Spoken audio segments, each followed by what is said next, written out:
Finding your septic tank can be hard, but it definitely doesn't have to be this hard. In this video, we're gonna show you some practical ways how to find your septic tank, and you're not gonna have to look as ridiculous as me.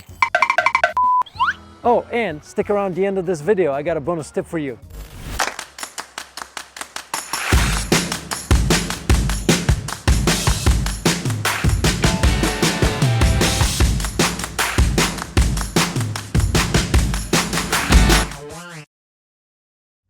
Today we're at the job in Woodinville, Washington, where we're going to be installing a new septic system. Before that, we have to locate the old septic tank, pump it out and decommission it. So I thought I would show you the steps you would take to find your septic tank. You're going to begin by locating the main sewer line exiting your house. That will be either in the basement or in the crawl space. Now let's go to the basement and I'll show you what it looks like.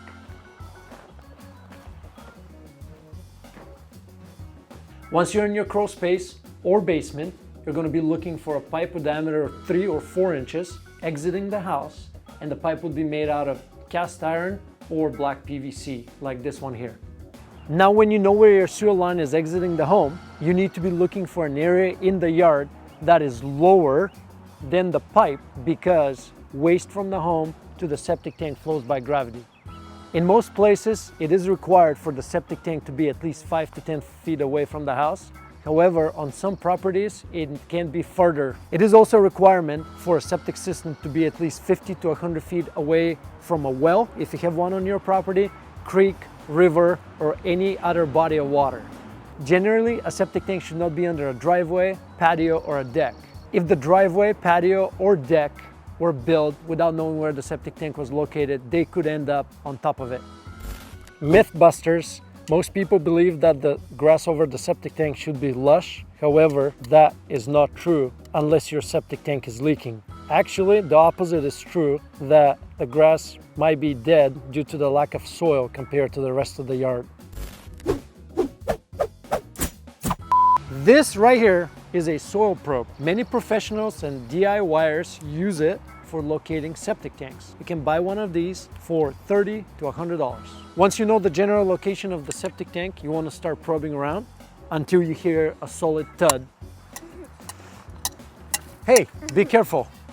You want to use caution when probing for your tank, because if your tank is plastic, you may puncture it.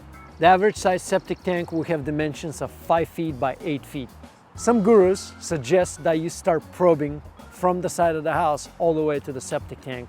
I would caution you against that, because you may puncture your sewer line. We as pros use a flushable transmitter and a locator to locate septic tanks. You may be able to find those at your local equipment rental store. Let me show you how they work. You press the button until you see this blue light start blinking. Then you turn on the locator. Rigid. You have to make sure that the frequency of the locator is matching the frequency of the transmitter. Now, after I ensured that the locator is sensing the transmitter, I'm gonna go and flush it in the toilet. You would put the transmitter in the toilet and flush the toilet 3 to 4 times. Then you would go outside and start looking for signal with the locator. Be mindful that if you have a backup, the transmitter may not make it all the way to the septic tank and may get stuck in the pipe. Another tool you can use to locate a septic tank is a metal detector. However, that is contingent on having metal lift hooks present on top of the septic tank or on the septic tank lids. This right here is a remnant of the septic tank lift handle that has corroded away. You may be able to sense that with a metal detector. Thanks for hanging out with me until the end of this video. As promised, here's the bonus tip. All the methods we covered today are very helpful, and that's what we use for locating septic tanks. However, I wouldn't start with any of them until you check with your local health department or building department if they have any septic records for your property.